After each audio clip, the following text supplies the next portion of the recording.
সুপ্রিয় দর্শক শ্রোতা, আমন্ত্রণ জানাচ্ছি বাংলা ভিরাতের সংবাদে। সংবাদ আয়োজক নিয়ে বার্তা কক্ষে রয়েছি আমি সত্যজিৎ সিংহ। বিস্তারিত সংবাদের শুরুতেই জানিয়ে দিচ্ছি লতিফ ট্রাভেলস সংবাদ শিরোনাম।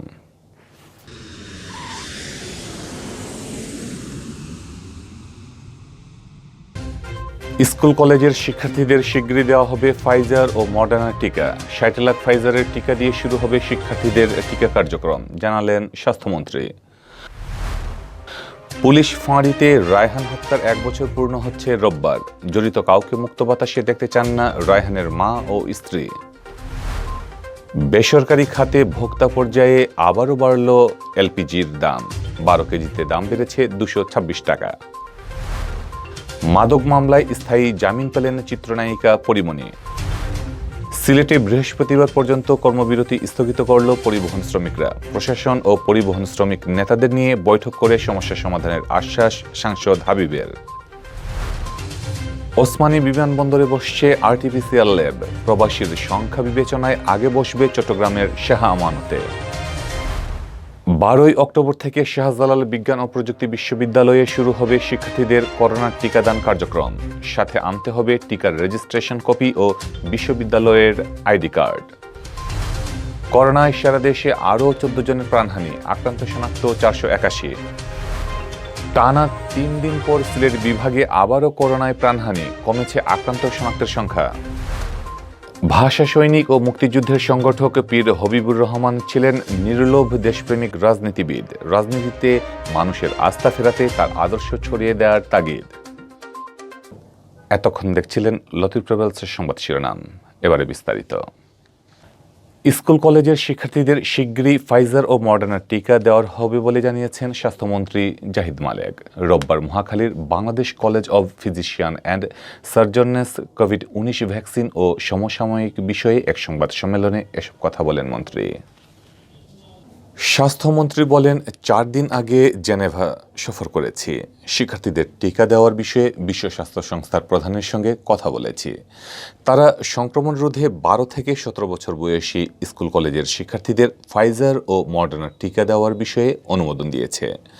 তিনি বলেন, এখন ফাইজারের ৬০ লাখ টিকা মজুদ রয়েছে। ৬০ লাখ টিকা ৩০ লাখ শিক্ষার্থীদের দেওয়া হবে। এর মধ্যে চলতি মাসে আরও ৭০ লাখ টিকা আসবে। তখন শিক্ষার্থীদের টিকা কার্যক্রমে কোনো ঘাটতি পড়বে না। আগামী ডিসেম্বর ও জানুয়ারির মধ্যে দেশে ৮ কোটি মানুষকে টিকা দেওয়া সম্ভব হবে জানিয়ে স্বাস্থ্যমন্ত্রী বলেন, আমরা এখন পর্যন্ত ৭ কোটি ২২ লাখ টিকা পেয়েছি। এর মধ্যে ৩ কোটি ৬১ লাখ মানুষকে প্রথম ডোজ এবং ১ কোটি ৭৯ লাখ মানুষকে দ্বিতীয় ডোজ টিকা দেওয়া হয়েছে।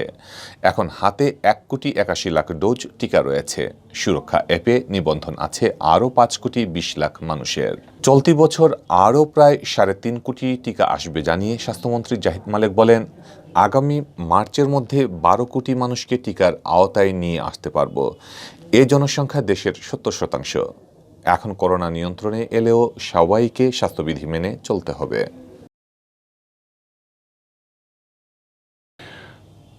সিলেট নগরীর বন্দরবাজার ফাঁড়িতে পুলিশ হেফাজতে নির্যাতনে রায়হান আহমদ হত্যার ১ বছর পূর্ণ হচ্ছে সোমবার। বছর পূর্তির আগের দিন রোববার দুপুরে রায়হান হত্যার সাথে জড়িত সকল আসামির দ্রুত বিচার ও পলাতক আসামি আবদুল্লাহ আল নুমানকে গ্রেফতারের দাবিতে সিলেট কেন্দ্রীয় শহীদ মিনারের সামনে মানববন্ধন অনুষ্ঠিত হয়। এলাকাবাসীর ব্যানারে আয়োজিত মানববন্ধনে রায়হানের মা সালমা বেগম, স্ত্রী তাহমিনা আক্তার তান্নি ও শিশুকন্যা উপস্থিত ছিলেন। মানববন্ধনে রায়হানের মা ছেলে হত্যার বিচার চেয়ে পলাতক আসামি আবদুল্লাহ আল নুমানকে দ্রুত গ্রেফতারের দাবি জানান। মামলার অগ্রগতি নিয়ে অসন্তোষ প্রকাশ করে রায়হানের মা সালমা বেগম বলেন, ১ বছরে কেবলমাত্র মামলার চার্জশিট আদালতে দাখিল হয়েছে। বিচার প্রক্রিয়া শেষ হতে এখনও অনেক পথ পাড়ি দিতে হবে। এর মধ্যে আকবরের পক্ষ থেকে তাদের পরিবারকে নানাভাবে প্রলোভন দেখানো হচ্ছে, সাথে ভয়ভীতিও প্রদর্শন চলছে। এই অবস্থায় ন্যায় বিচার প্রাপ্তি নিয়েও সংশয় তৈরি হচ্ছে।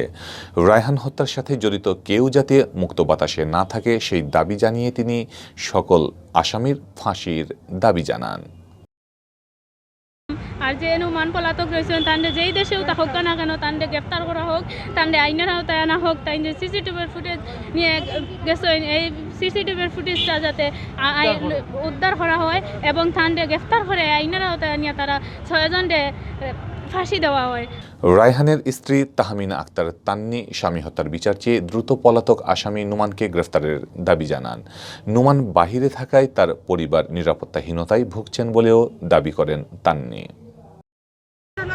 উপরে আমরা আশাবাদী এখনো যে উনি আমাদের প্রশাসন থেকে সুনজর রাখছেন, আমাদের প্রধানমন্ত্রী সুনজর রাখছেন বলেই আমরা এই আসামিদেরকে ধরা হয়েছে। এই নুমানের ব্যাপারেও আমাদের এই প্রধানমন্ত্রীর জন্য একটু সুনজর দেন এবং পররাষ্ট্রমন্ত্রী স্বরাষ্ট্রমন্ত্রী সবাই যদি একটু আমাকে সহযোগিতা করেন এবং সুনজর দেন তো অবশ্যই নুমানকেও ধরা হবে।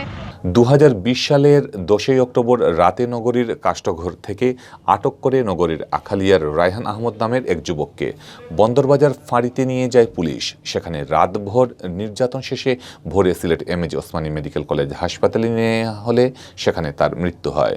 এ ঘটনায় থানায় রায়হানের স্ত্রী বাদী হয়ে মামলা করেন। পিবিআইয়ের তদন্তে বন্দরবাজার ফাঁড়ির ইনচার্জ এসআই আকবর হোসেন সহ 6 জনকে আসামি করে আদালতে চার্জশিটে দাখিল করা হয়। চার্জশিটভুক্ত আসামিদের মধ্যে 5 জনই ওই সময় ফাঁড়িতে কর্মরত পুলিশ সদস্য। এর বাইরে আবদুল্লাহ আল নুমান নামের কোম্পানীগঞ্জ উপজেলার এক সাংবাদিক আসামি করা হয়। হত্যাকাণ্ডের পর এসআই আকবরকে সহযোগিতায় ফাঁড়ির সিসি ফুটেজের হার্ড ডিস্ক পরিবর্তন করে নুমান। বেসরকারি খাতে ভোক্তা পর্যায়ে 12 কেজির তরলীকৃত পেট্রোলিয়াম গ্যাস এলপিজির দাম বাড়িয়েছে Bangladesh energy regulatory commission BERC. মূসক সহ এর দাম নির্ধারণ করা হয়েছে 1259 টাকা, যা আগে ছিল 1033 টাকা। রোববার এক অনলাইন সংবাদ সম্মেলনে নতুন এ দাম ঘোষণা করেন বিইআরসি চেয়ারম্যান মোহাম্মদ আব্দুল জলিল। রোববার থেকে নতুন এ দাম কার্যকর হয়েছে। অন্যদিকে উৎপাদন পর্যায়ে ব্যয় পরিবর্তন না হওয়ায় রাষ্ট্রায়ত্ত কোম্পানির এলপিজির দামে পরিবর্তন হয়নি। সরকারি 12.5 কেজি এলপিজির দাম আগের 591 টাকায় আর থাকছে। এছাড়া গাড়িতে ব্যবহৃত এলপিজির নতুন দাম নির্ধারণ করা হয়েছে প্রতি লিটার 58 টাকা 68 পয়সা, যা আগে ছিল 50 টাকা 56 পয়সা।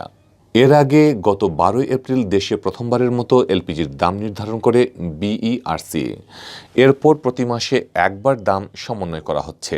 সংবাদ সম্মেলনে বিইআরসির চেয়ারম্যান বলেন, বিশ্ববাজারে এলপিজির দাম অনেক বেড়েছে, সেটি বিবেচনা করে দেশে এলপিজির দাম সমন্বয় করা হয়েছে। অপারেটররা নিশ্চয়ই এটি কার্যকর করবেন। জানা গেছে এলপিজি তৈরির মূল উপাদান প্রোপেন ও বিউটেন বিভিন্ন দেশ থেকে আমদানি করা হয়। প্রতি মাসে এলপিজির এই 2 উৎপাদনের মূল্য প্রকাশ করে সৌদি কোম্পানি আরামকো। এটি সৌদি কার্গো মূল্য সিপি নামে পরিচিত। এ সৌদি সিপিকে ভিত্তিমূল্য ধরে দেশে এলপিজির দাম সমন্বয় করে বিইআরসি। মাদকদ্রব্য নিয়ন্ত্রণ আইনে করা মামলায় চিত্রনায়িকা পরিমণিকে স্থায়ী জামিন দিয়েছেন আদালত।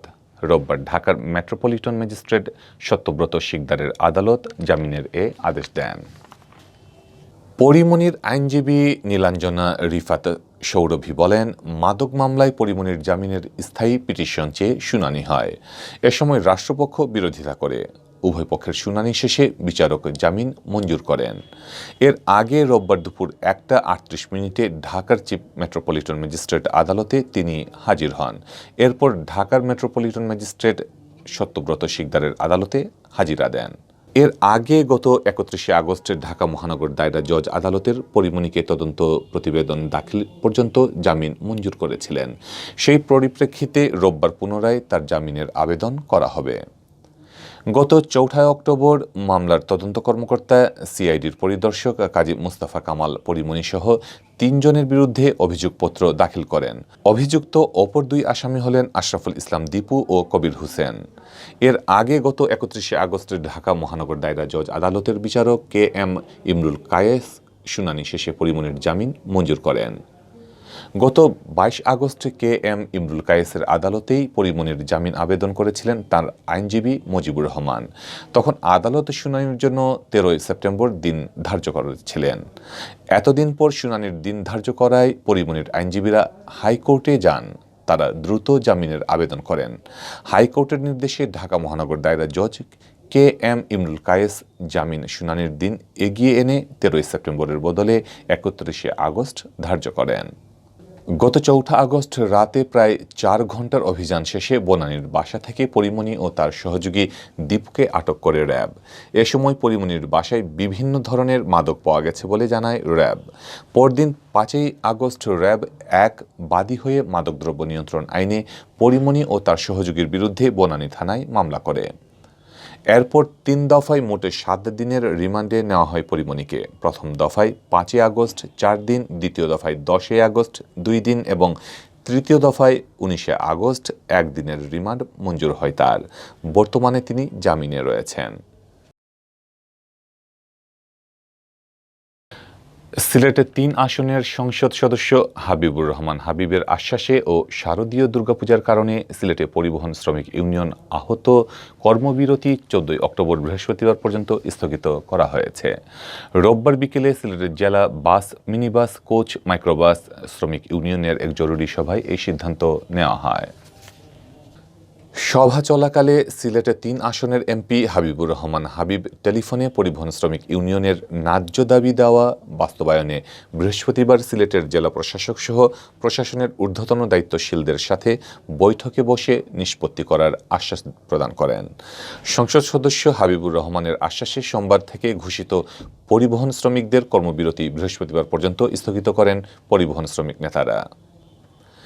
সিলেটের জেলা বাস, মিনিবাস, কোচ, মাইক্রোবাস শ্রমিক ইউনিয়নের সভাপতি হাজী মোহাম্মদ মইনুল ইসলামের সভাপতিত্বে ও সাধারণ সম্পাদক মোহাম্মদ আব্দুল মুমিনের পরিচালনায় সংগঠনের কার্যালয়ে অনুষ্ঠিত সভায় বক্তব্য রাখেন ইউনিয়নের কার্যকরী সভাপতি রুনু মিয়া, সহসভাপতি মোহাম্মদ জসিম উদ্দিন, যুগ্ম সাধারণ সম্পাদক আলী আকবর রাজন সহ অন্যান্য নেতৃবৃন্দ।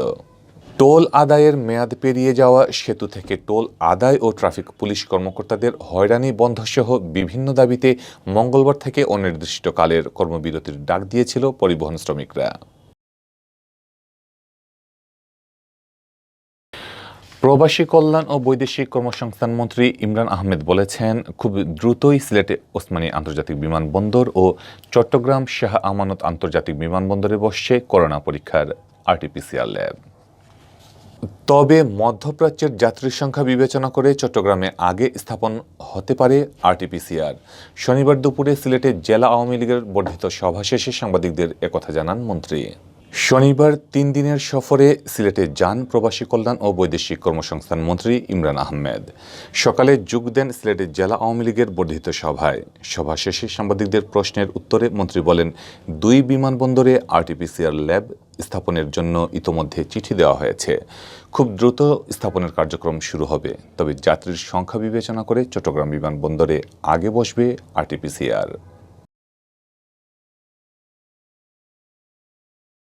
তিনি বলেন, বিশ্ববিদ্যালয়ের অভ্যন্তরে মেডিকেল সেন্টারের 104 নং রুমে শিক্ষার্থীদের ভ্যাকসিন প্রদানের পদক্ষেপ নেওয়া হয়েছে।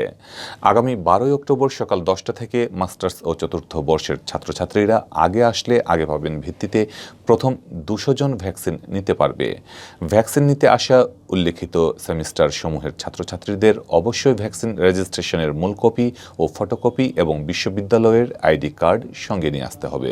বিশ্ববিদ্যালয়ের উপাচার্য অধ্যাপক ফরিদ উদ্দিন আহমেদ বলেন, বিশ্ববিদ্যালয়ের শিক্ষার্থীদের স্বাস্থ্য সুরক্ষা ও নিরাপদ রাখার উদ্দেশ্যে আমরা তাদের ভ্যাকসিনের ব্যবস্থা করেছি। ক্রমান্বয়ে সকল শিক্ষার্থীদের টিকার আওতায় আনা হবে। এছাড়া সকলের স্বাস্থ্য নিরাপত্তার স্বার্থে কমপক্ষে 1টি ডোজ সম্পূর্ণ না করলে শিক্ষার্থীরা হলে উঠতে পারবেন না। করোনা ভাইরাসে গেল 24 ঘন্টায় সারা দেশে 14 জনের মৃত্যু হয়েছে। এ নিয়ে দেশে করোনায় মোট মৃত্যুর সংখ্যা দাঁড়িয়েছে 27,688 জনে। একই সময়ে নতুন করে করোনা শনাক্ত হয়েছে 481 জনের। আর এ পর্যন্ত মোট শনাক্ত রোগীর সংখ্যা দাঁড়িয়েছে 15,62,359 জনে। রোববার স্বাস্থ্য অধিদপ্তর থেকে পাঠানো করোনা বিষয়ক নিয়মিত সংবাদ বিজ্ঞপ্তিতে এ তথ্য জানানো হয়েছে। স্বাস্থ্য অধিদপ্তরের বিজ্ঞপ্তিতে বলা হয়েছে একদিনে করোনা থেকে সুস্থ হয়েছেন 699 জন, আর এ পর্যন্ত মোট সুস্থ হয়েছেন 15,23,833 জন। গেল 24 ঘন্টায় 19,952 জনের নমুনা সংগ্রহ করা হয়। পরীক্ষা করা হয় 20,355টি নমুনা। পরীক্ষার বিপরীতে রোগী শনাক্তের হার 2.36%। এ পর্যন্ত মোট 99,52,196টি নমুনা পরীক্ষায় শনাক্তের হার 15.70%। প্রতি 100 জনের সুস্থতার হার 97.53% এবং মৃত্যুর হার 1.77%। 24 ঘন্টায় মারা যাওয়াদের মধ্যে পুরুষ 3 জন এবং নারী 11 জন। এ সময় ঢাকায় 7, চট্টগ্রামে 1, রাজশাহীতে 2, খুলনায় 1, বরিশালে 1, সিলেটে 1 ও ময়মনসিংহে 1 জন মারা গেছেন। রংপুরে কেউ মারা যাননি। গত বছরের 8 মার্চ দেশে প্রথম 3 জনের দেহে করোনা ভাইরাস শনাক্ত হয়। এর 10 দিন পর ওই বছরের 18 মার্চ দেশে এ ভাইরাসে আক্রান্ত হয়ে প্রথম একজনের মৃত্যু হয়।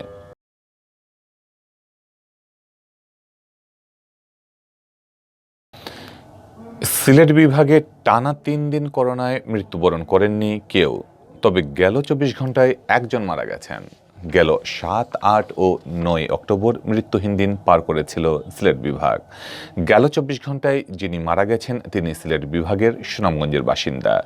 একই সময়ে নতুন করে 6 জনের শরীরে পাওয়া গেছে করোনা ভাইরাস। এ নিয়ে সিলেট বিভাগে মোট করোনা রোগী শনাক্তের সংখ্যা 54,707। রোববার স্বাস্থ্য অধিদপ্তরের সিলেট বিভাগীয় কার্যালয় সূত্রে এসব তথ্য জানা গেছে। গেল 24 ঘন্টায় মারা যাওয়া ব্যক্তিকে নিয়ে এ পর্যন্ত বিভাগে করোনা ভাইরাসে আক্রান্ত হয়ে মারা গেছেন 1,169 জন। এর মধ্যে সিলেট জেলায় সর্বোচ্চ 976 জন, সুনামগঞ্জে 73 জন, হবিগঞ্জে 48 জন এবং মৌলভীবাজার জেলায় 72 জন মারা গেছেন। স্বাস্থ্য অধিদপ্তর সূত্রে জানা যায়, সিলেট বিভাগে গেল 24 ঘন্টায় 787টি নমুনা পরীক্ষা করা হয়। এর মধ্যে 6 জনের শরীরে পাওয়া গেছে করোনা ভাইরাস। নতুন শনাক্ত হওয়া 6 জনের মধ্যে 5 জন সিলেট জেলার বাসিন্দা, বাকি 1 জন মৌলভীবাজার জেলার বাসিন্দা। এ নিয়ে বিভাগে করোনা ভাইরাসে আক্রান্তের সংখ্যা 54,707 জনে দাঁড়িয়েছে। এদের মধ্যে সিলেট জেলায় সর্বোচ্চ 33,699 জন, সুনামগঞ্জে 6,243 জন, হবিগঞ্জে 6,640 জন ও মৌলভীবাজারে 8,125 জন রয়েছেন। স্বাস্থ্য বিভাগ আরও জানায়, শেষ 24 ঘন্টায় সিলেটে বিভাগে করোনা আক্রান্ত হয়ে 9 জন বিভিন্ন হাসপাতালে ভর্তি হয়েছেন। তারা সবাই সিলেট জেলার হাসপাতালে ভর্তি আছেন। এ নিয়ে বিভাগে রোববার সকাল পর্যন্ত বিভিন্ন হাসপাতালে 31 জন রোগী চিকিৎসাধীন রয়েছেন। এর মধ্যে সিলেট জেলার বিভিন্ন হাসপাতালে 25 জন, সুনামগঞ্জের হাসপাতালে 2 জন, হবিগঞ্জের হাসপাতালে 1 জন ও মৌলভীবাজারের হাসপাতালে 3 জন চিকিৎসাধীন আছেন। স্বাস্থ্য বিভাগ আরও জানায়, গত 24 ঘন্টায় সিলেটে 25 জন রোগী সুস্থ হয়ে উঠেছেন। সুস্থদের মধ্যে 14 জন সিলেট জেলার বাসিন্দা। এছাড়া হবিগঞ্জ জেলার 10 জন এবং মৌলভীবাজার জেলার 1 জন রয়েছেন। বিভাগে এ পর্যন্ত 48,497 জন করোনা ভাইরাসে আক্রান্ত রোগী সুস্থ হয়েছেন। এর মধ্যে সিলেট জেলায় 31,399 জন, সুনামগঞ্জে 6,058 জন, হবিগঞ্জ জেলায় 3,787 জন ও মৌলভীবাজারে 7,253 জন সুস্থ হয়েছেন।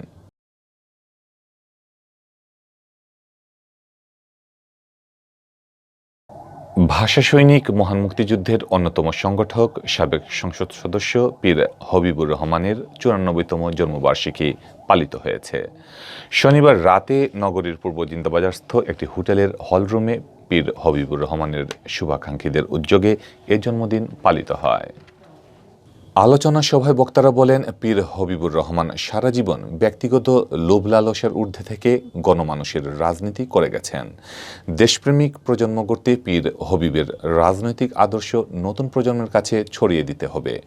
বক্তারা বলেন, দেশে যে রাজনৈতিক সংকট ও আস্থাহীনতা চলছে সেটা থেকে উত্তরণের জন্য পীর হবিবুর রহমানের মতো রাজনীতিবিদদের রেখে যাওয়া আদর্শের চর্চা বাড়াতে হবে।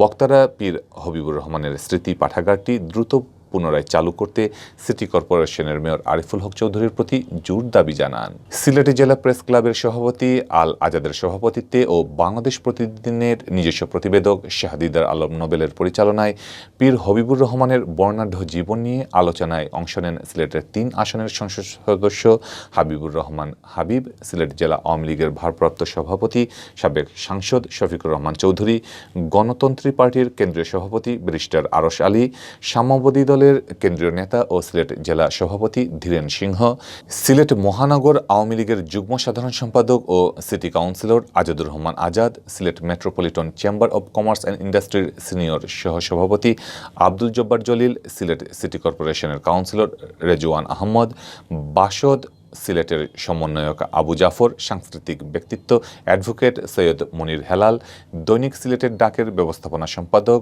ওয়াহিদুর রহমান ওয়াহিদ সহ পীর হবিবুর রহমানের শুভাকাঙ্ক্ষীরা। এই ছিল এখনকার মতো সংবাদ। পরবর্তী সিলেটের আঞ্চলিক ভাষার সংবাদ দেখার আমন্ত্রণ জানিয়ে বিদায় নিচ্ছি। সাথে থাকার জন্য ধন্যবাদ।